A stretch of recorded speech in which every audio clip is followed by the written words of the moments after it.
Hello and welcome back to Suzerain with the Republic of Suzerain. And today's episode, we're starting our budget allocation process.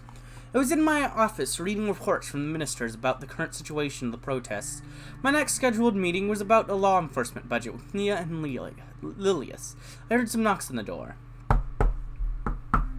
Nia entered and took a seat in front of my desk. Lilius was absent. Good morning, Mr. President. Lilius will be late. Apparently there was an urgent matter of the Minister of Interior she had to attend to. Shouldn't take long. What urgent matter? She said something about supply distribution for the police forces. Nothing major. I returned to my reports, and Nia moved back an errant strand of her hair. There was an awkward silence. While we wait, why don't we have a little chat? This might come off as a little strange, but I'm proud of you. Despite everything, you're actually trying to reform this country. I mean, I'm glad that you're proud of me despite me defunding your branch.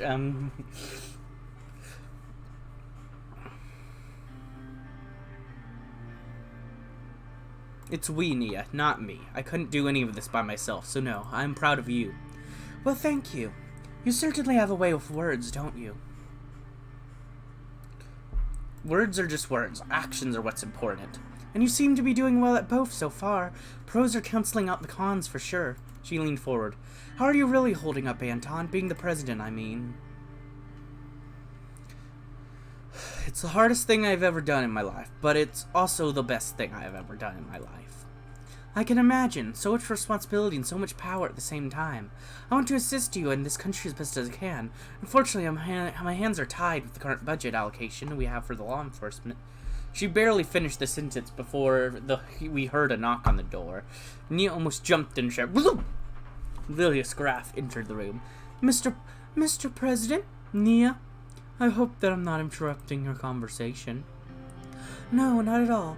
We were just discussing a few things. Nia smiled at Lilius. I'm sorry for being late. There was an important matter at the ministry. The security forces of Bergia are arbitrarily not cooperating with my department and created some minor annoyances. Unfortunately, due to my limited authority in the special zone of Bergia, I cannot control their operations. Luckily, they didn't completely botch their tasks, and I actually uncovered a large network of priests that are recruiting Bergians for the British Freedom Front.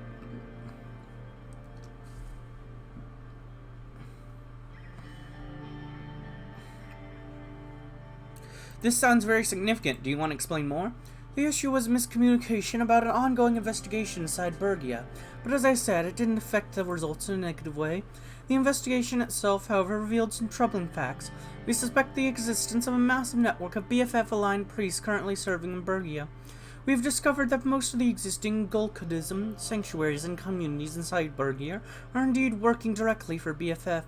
Several reports also point to a possible infiltration of Dusternist and Wurchist communities by these Gulkadist sects. May the divine God forgive us if this is true.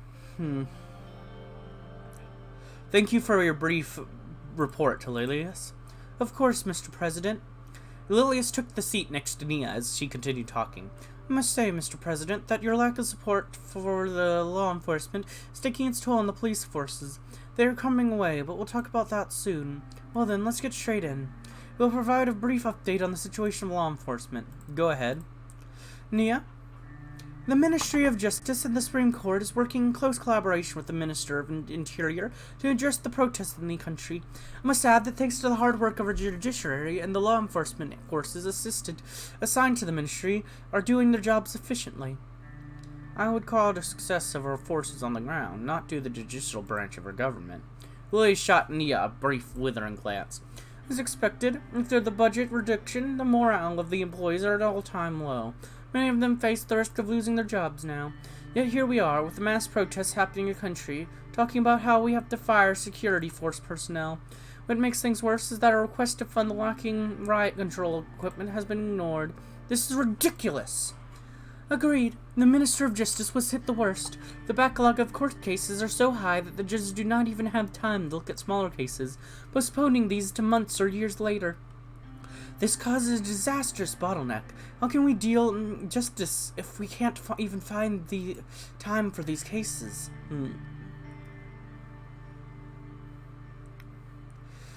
I had to make sacrifices for the good of Swordland. These sacrifices might have very well damaged the structural integrity of Swordland.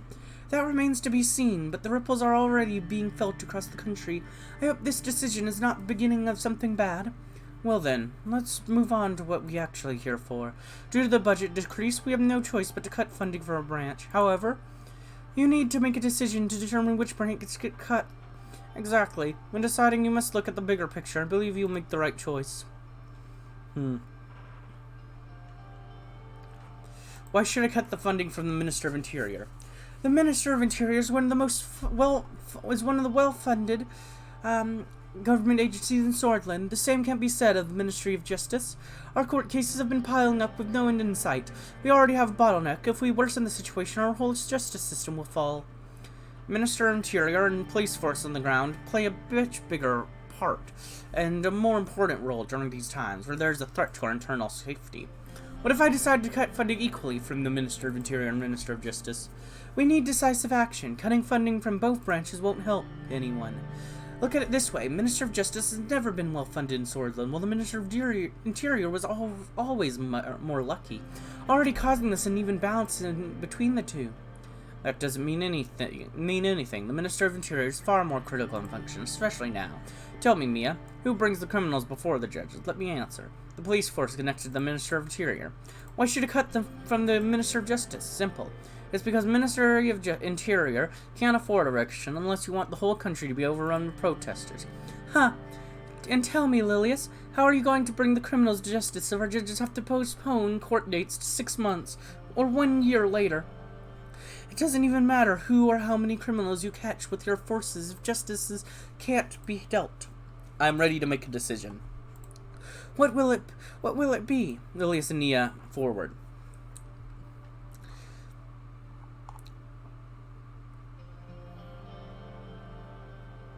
The funds will be decreased from the Minister of Interior. We need to solve the court backlog issue to deal with justice. I knew you would see reason. Thank you. This is a complete absurd and unbefit for the President of Swordland. A brief moment of deliberation passed. Elias and Nia got up from their seats. I must return to the Minister to implement necessary changes. Me too. They left the room. As soon as the door closed, I could hear their muffled voices as they argued. Well, it's a choice had to be made, you know. What's up? BFF propaganda in sanctuaries. According to reports, a wide network of priests working directly or indirectly for the BFF was discovered in the area. Despite being state-sanctioned, many of these priests were discovered to be spreading separatist propaganda and call for a violent Galcanist uprising. Interesting. Huh. Bluish Freedom Front using schools to recruit and train militants. A school in Suzerain was discovered to be acting as a hidden facility of the Bluish Freedom Front, where they employed methods of Bluish nationalist propaganda and military training. It is suspected that the BFF has been using rural schools all around Bergia to recruit and train students for their cause. These operations are often hidden and occur mainly in areas with a majority Bluish population, where schools opt for using the Bluish language over Swordish. Many of these communities tend to struggle with the Swordish language and become easier to targets for the BFF. The situation is concerning, as it involves the indoctrination and recruitment of young individuals into a violent extremist organization. It is recommended that the government take immediate actions to prevent the Bluish Freedom Front from using schools as a tool for their recruitment efforts. Decreased Interior funding. The Minister of Interior, responsible for maintaining law enforcement capabilities, has encountered a reduction in funding. This financial adjustment poses challenges to the optimal functioning and effectiveness of law enforcement agencies, necessitating strategic realignment and the prioritization of resources to ensure the continued protection of the nation and its citizens. Crime wave. The inadequate law enforcement coverage in many areas has resulted in an uprising in criminal activity. Citizens are increasingly worried about the rising crime rates and the lack of security in their neighborhoods. The authorities are struggling to respond effectively to the situation due to a lack of resources and personnel. The problem seems to be worsening. Dissatisfied police personnel. The decision to cut the budget of the Minister of Interior has resulted in a significant decrease in the morale of police personnel, who feel that they have been unfairly targeted by the government's cost-cutting measures. As a result, there has been an increase in number of protests and demonstrations by police officers, demanding better pay, improved working conditions, and increased support from the government.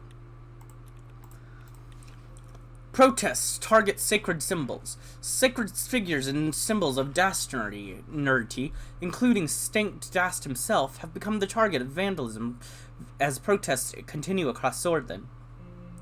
What initially began as a protest against the murder of Bernard Circus in January has turned into riots forcibly tearing down monuments of former Swordish politicians, saints, and other figures. Even if rioters are successful in removing the images of Saint Dast or Torquin Soul from parts of society, this will only serve to strengthen our faith and our political will, said Curtin Lest, mayor of one of the worst hit cities, in Anrica. Recession is growing faster. With double-digit unemployment and plunging economic output, the recession has been a reality for a long time. But if there is any remaining doubt that Swordland is in a recession, it's now been removed by an announcement from the Business Council of Swordland. In an announcement, the council pointed to an unprecedented magnitude of the decline in employment and production, and its broad reach across the entire Swordish economy. The economy shrunk by 2.4% at the last month, and lost further value against Arcatian lira. Yeah, I can see that. It's definitely gone down. Not, since before. Richter calls president to action. Head of Swordland's main opposition party, People's Freedom and Justice Party, PFJP, Friends Richter, has said President Ray needs to address issues like term limits and electoral threshold if Swordland's democracy, freedom, and economy were to be developed. Richter also talked about the need for educational reform and expressed his support for Minister of Education, Sierra Walda. I agree with everything you say there. Discussion of changes to the tax system. Alright, here we go. We are at the top floor of the Business Council building, which had a great view of the beautiful Lachman. I looked outside from the tall glass windows. The Marquian Sea stretched as far as the eye could see, and it was dotted with many ships towards the horizon. They were mostly cargo ships, carrying precious goods in and out of Swordland. Tracing back the paths of the ships, I looked at the harbor. Lachman was home to one of the largest harbors in the entire continent. Many dockyard workers were loading or unloading the containers. Work never stopped here. The door opened. Simon, Mikhail, and Edith entered the meeting room. Mr. President, so nice to see you again. Good morning, Mr. President. It's great to see you all again. Simon put down his bag on the table and started collecting his documents, while the others slowly took their seats. Mr. President, before we start, I would like to mention some rumors that I heard. Workers' Rights Act did not sit well with many business holders, especially the first section about minimum wages. I heard the same. This has caused businesses to lose millions of ren just overnight. Unfortunate, really, especially during a recession. What is unfortunate was that the bill was enacted this late. Neither of them responded. Simon waited patiently. Once everyone was ready, he adjusted his glasses. First of all, I would like to thank everyone here for their work on our tax system reform. We all know how complicated our current system is, and this work wouldn't be possible without you. He turned to me. The ultimate goal here is to end the recession. Before we move ahead and start formulating a plan, we need you to determine our direction, Mr. President. We have a few possibilities as a result of the work we have done so far. We can increase, maintain, or decrease the taxes for large corporations. I believe some of us in the room have a few strong opinions about this. In parallel, we can increase, decrease, or maintain the taxes for small and medium businesses. Let's start with large corporations. We'll move on to small businesses. What is the outcome if we increase the taxes for large corporations?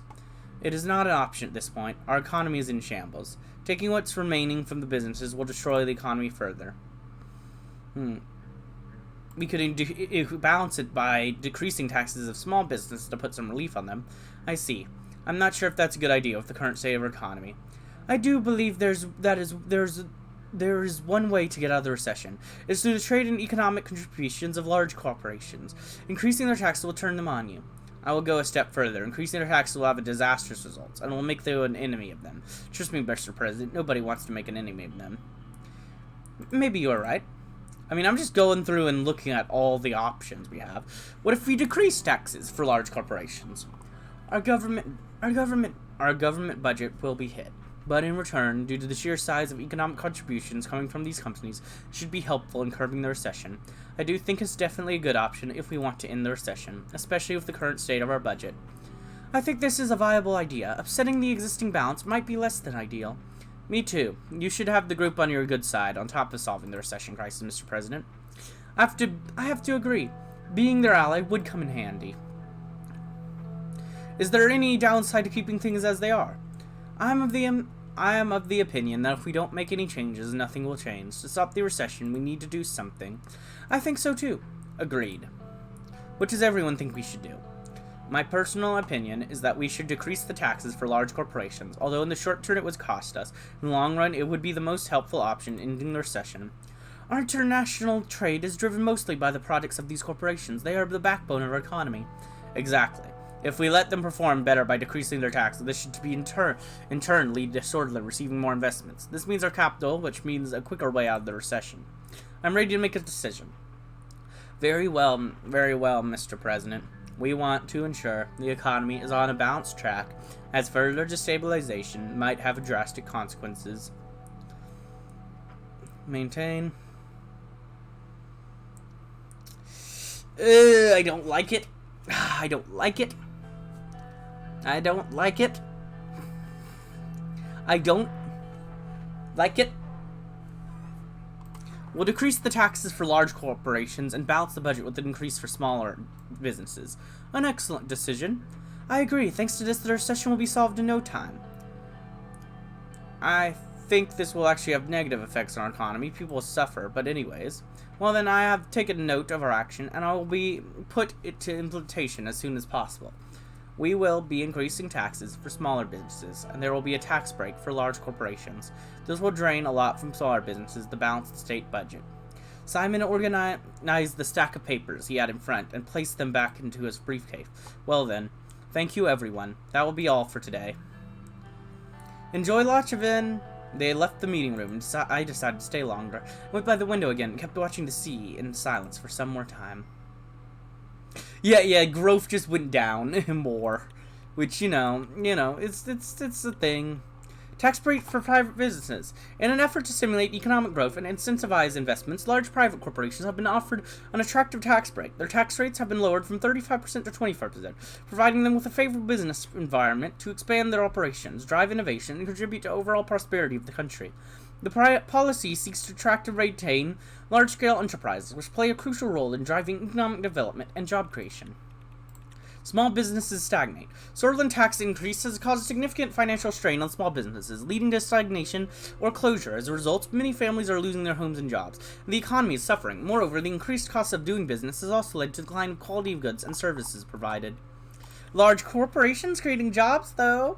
Thanks to our tax break initiative, major corporations are opening more positions and providing jobs for Swordsland's population. Increased employment opportunities have had significant positive impacts on economic growth and development, promoting increased investment, job creation, and increased access to goods and services. You know, I'm sure that's fine. I think that's fine, you know? Look, once this highway is finished, we'll be fine. Everything will be saved the moment the highway is finished. I'm sure of it. Gruny Rural Development Plan nears completion. The Gruny Rural Development Plan, a brainchild of Rural Development Minister Gus Manger, is nearing completion in Wholesword. This strategy aims to revitalize the rural economy, fortify food security, and enhance the regional economy of Gruny. The upcoming presentation of the financial plans marks a significant milestone in the evolution of Swordsland's rural development. Something that I clicked off too quickly. Kingdom of Rumburg. Queen Beatrice, living zone, calls Swordsland a threat to world peace. Oh yes, we're the ones. We've literally decreased our... Okay, yeah, because of riots and... Queen Beatrice Livingston appeared on TV to call Swordsland not just a threat to peace in Eastern Mercopa, but a threat to peace in the entire world. She condemned the riots and police violence in Swordsland, also expressing her worries about the direction Swordsland is headed. She urged the Rumburgian army to secure southern border, citing violent incidents in northern Swordsland. Yeah, sure. ATO Economic Summit in Perla. Capitalism in diverse forms. The ATO has taken steps to strengthen the economic front by hosting a pivotal summit in Perla. The summit convened leaders and economic experts from ATO nations, setting the stage for a high-level discussion about the global economy. Central to the discourse were the divergent, yet complementary economic ideologies, Arcadian capitalism and lesbian protectionism. Arcadian capitalism, marked by market-oriented reform policies, deregulation, and widespread privatization, has driven robust economic growth in many ATO nations, as per ATO's 1954 economic report. Countries practicing this model have witnessed an average GDP growth rate of 9.7% over the past decade. Conversely, lesbian protectionism, with its strategic tariffs and trade barriers, has reinforced economic stability, with Lesbia recording an average inflation rate of just 1.8% during the same period. The summit recognized the potential synergy between these economic models, with discussions focusing on capitalism on the strengths of both systems. The ultimate aim to strike a balance between fostering competitive economic environment and protecting domestic interests from foreign competition. In the endeavor, ATO is strategically positioning itself to counter CSP's expansionist strategies while preserving the diverse forms of capitalism within its member states. Alfonso Foundation asks for donate. I can't donate. Oh wait, or do you mean from personal funds? I can donate from personal funds. Holstord immigration, a threat to Swordland. Remus Holstern, the deputy of National Front Party, is raising alarm bells over relaxed immigration policies, citing potential harm to Swordland's societal and demographic fabric. His remarks have reflected growing concern about the impact of immigration on national identity and societal cohesion. Holsterd warns of the risk of eroding traditional values, asserting that a robust immigration policy is key to preserving our cultural heritage and ensuring social stability. Tax increases for small and medium corporations. In order to end the recession, the administration has announced new changes to the tax system. As per information provided by the Minister of Economy, the new changes include a tax increase of 10%, bringing the total to 45% for small and medium-sized corporations. President Rain has approved the tax reform, and the changes are expected to come into effect immediately. Tax cuts for large corporations on its way. The radical's gonna have a field day with me. According to the information we have received, the administration has decided to decrease the taxes for large corporations by 10% to a total of 25%. This comes as a part of the tax reforms to stop their recession.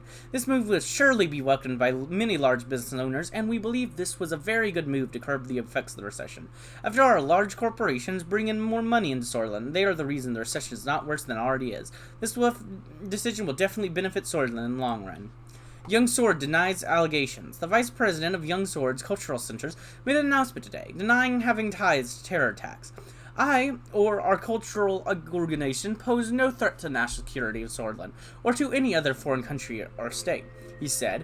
We have not and do not plan on engaging in acts of terror or violence. He also denied that the murdered circus was working for the Young Sword, saying that the murderer was just a lost patriot who probably worked alone. The vice president said he believed authorities misunderstood his expressed desire to be a martyr for Swordland, which was written in the entrance of his office. Young Swords is not a terrorist organization, will not bow down to fake accusations without any evidence, he said. Blaming a whole organization for the actions of an individual who was allegedly a member is absurd. Thornhill School wins award. The national school rankings have announced their results for the 1955 school metric. Surprisingly, in the category of primary and secondary education, like Thornhill High School, Hull School has surpassed all others with the highest average results achieved in the student performance, discipline, facilities, hygiene, and staff happiness categories. The NSR committee gave an award to the principal. Education experts believe that the principal and the head teachers excelled in taking responsibility for the duties, which led to better performances in many aspects. Upon close inspection, the one editorial team found out about how much delegation occurred in the staff, that even included diligent teenagers to improve and maintain the operation of the school. Wow. Yeah, I saw this coming. Rain is the new tool of the oligarchs. Look, I did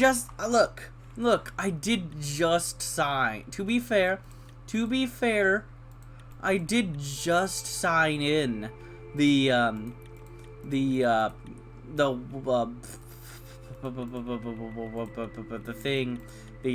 workers' rights reform. I just gave you workers' rights reform. I really did. Literally, just like barely any time ago.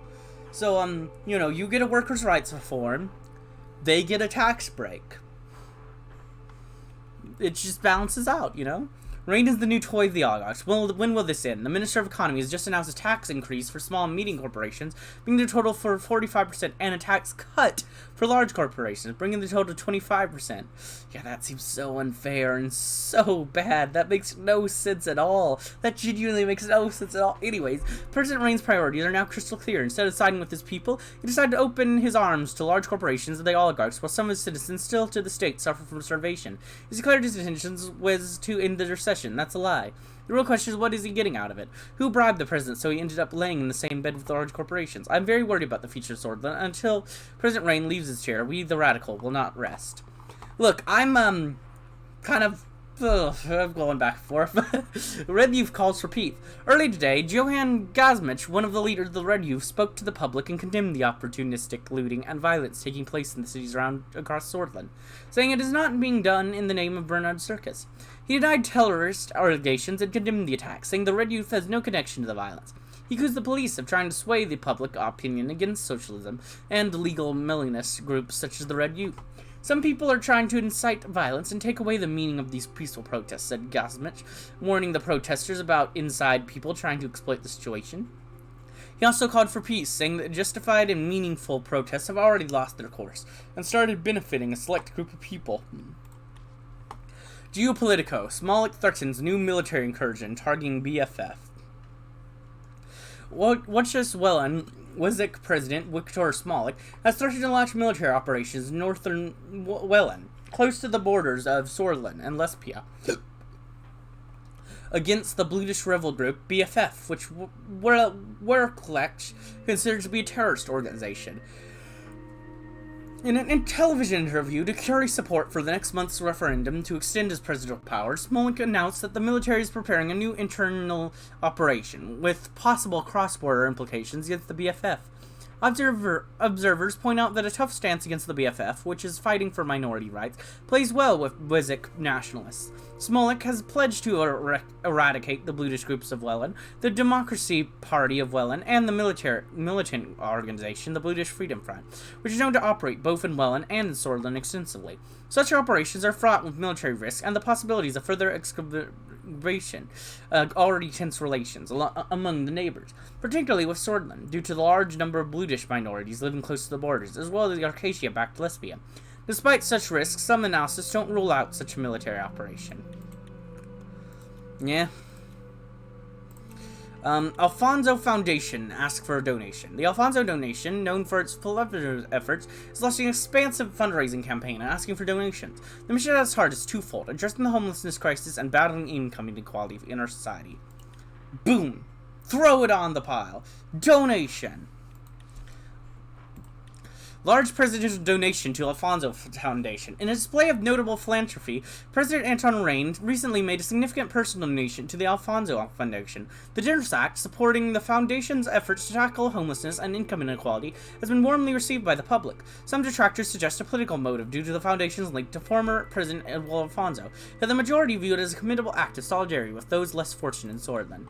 Rain's donation, a misdirected resource. President Anton Rain's recent massive donation to the Alfonso Foundation has stirred up controversy. While the act may appear philanthropic on the surface, it serves to distract from the real issues at hand, the deep-rooted income inequality in Swordland. Pouring money into foundations named after former presidents does not absolve the current administration's responsibility to address these systematic disparities directly. We need tangible change, not just symbolic gestures. Look, it's not a symbolic gesture. I literally can't do anything else. If I could put my own personal wealth straight into my government budget, I'd do it. I can't. Alfonso Foundation acknowledges presidential donation. The Alfonso Foundation has publicly expressed gratitude for a sizable donation from the president. This contribution bolsters the foundation's multifaceted efforts to combat homelessness and income inequality. The influx of funds is a boon to the foundation's resource pool and promises to facilitate the expansion of existing projects and future initiatives. Good, I'm glad. Man, I have one personal wealth, and the government has zero wealth. This is, we're a little tight on money overall now. I gave Surge as much money as I gave the foundation. And honestly, Surge deserved it more. Boom. But yeah, I hope you enjoyed this episode, and if you did, like, comment, subscribe, and hit the bell button. And as always, peace.